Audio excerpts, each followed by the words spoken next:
господине Джафери, почитуван технички премиер на владата на Република Македонија, почитувани колеги пратеници, јас би ве замолил, прво до господинот Джафери, би побарал во текот на седницата да ни се достават стенограми од говорот на техничкиот премиер. Службата спрема стенограм во текот на седницата да споделат. И ако може побрзо, затоа што би биле добро да ги имаме за текот на седницата, посебно за дискусиите, и би го замолил техничкиот премиер на владата на Република Македонија во текот на вечерта да ги замоли службите да достави уште едно барање за разрешување на техничкиот премиер, затоа што во говорот за разрешување на министерката Рашела Мизраки не го употребува уставното име на Република Македонија, кое што може да ни направи по ваше кажување проблем во евроинтеграциите на Република Македонија.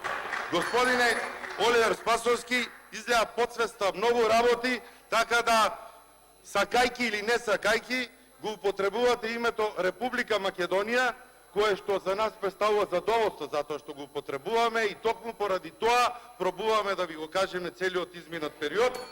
Очекувам дека и вие сами ќе поднесете барање за ваше разрешување, затоа што треба да бидете принципиелни и доколку сакаме оваа техничка влада навистина да организира фер и демократски избори, доколку за греб земате на министерката Рашела Мизраки нешто што го има затекнато, очекувам и од вас едно барање за разрешување и веќе кога сме тргнале оваа вечер да работиме, да ве разрешиме и вас и да дојдеме до момент на слободни, фер и демократски избори, во кои што сите министри принципиелно ќе ги